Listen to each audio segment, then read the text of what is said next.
یہ جمہوریت کا گندا ترین نظام جس کے اندر اگر غلطی پر زیادہ لوگ ووٹ ڈال دیں تو وہ اس کو ایکسپٹ کیا جاتا ہے. دوسری طرف ایک عالم دین ہو، وہ قرآن کی بات کر رہا ہو، وہ حدیث کی بات کر رہا ہو، وہ اپنے محلے کی بات کر رہا ہو، اپنے علاقے کی بات کر رہا ہو اور وہ تعداد میں کم ہو، ان کی بات کو ریجیکٹ کر دیا جاتا ہے. اور دوسری طرف جو بدماش ہیں، جو علاقے کے گنڈے ہیں لیکن ان کے پاس اکثریت ہے، وہ ووٹ زیادہ ڈالتے ہیں. جمہوریت کا قانون یہ ہے کہ ان گنڈوں کی بات کو مانا جائے گا، مظلوم کی بات کو ریجیکٹ کر دیا جائے گا.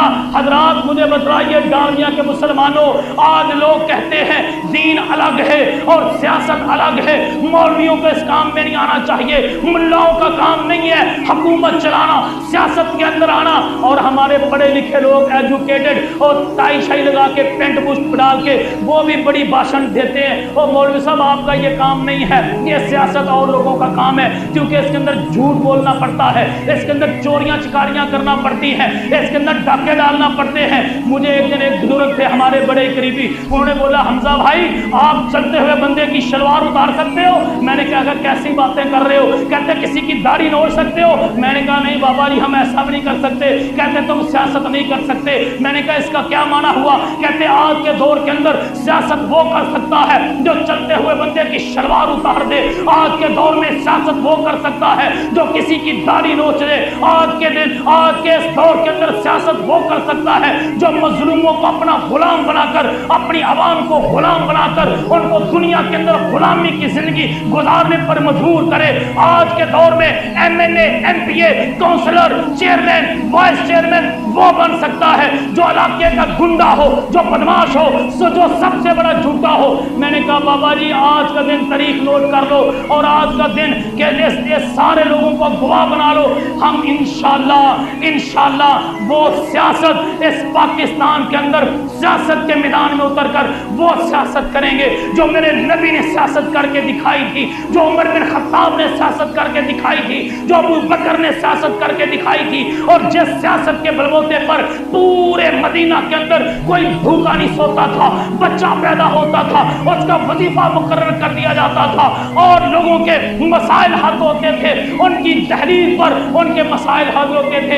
ایک دن میرے عمر نے کہا تھا، عراق کی خواتین کو کہا تھا، عراق کی بیواؤں کو جمع کیا میرے عمر نے اور کہا میری بہنوں، میری بیٹیوں، عراق کی بیواؤں کو کہا میری بہنوں، میری بیٹیوں، میرا دل چاہتا ہے میں آپ کے لیے اتنا کر دوں کہ میرے جانے کے بعد آپ کسی کے محتاج نہ رہیں. اللہ کی قسم، اللہ اکبر تحریک یہ سیاست کرنا چاہتی ہے، لوگوں کو جوڑنے کی سیاست، جھوٹ اور فراڈ کو ختم کرنے کی سیاست. اور یاد رکھیے ووٹ ایک گواہی ہوتی ہے. آپ جب کسی کو ووٹ ڈال رہے ہوتے ہیں آپ گواہی پیش کر رہے ہوتے ہیں، اور جھوٹی گواہی دینے والے کے اوپر میرے نبی نے لعنت فرمائی ہے.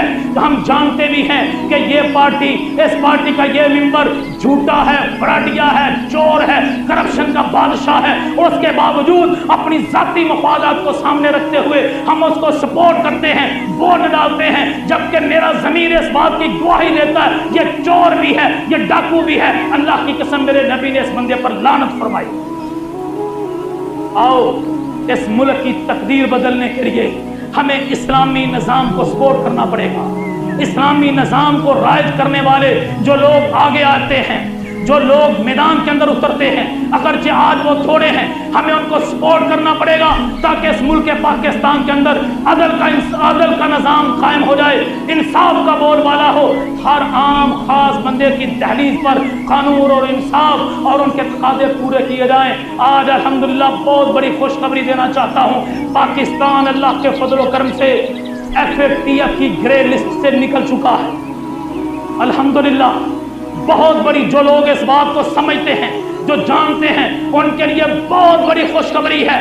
پاکستان FATF کی گرے لسٹ سے نکل چکا.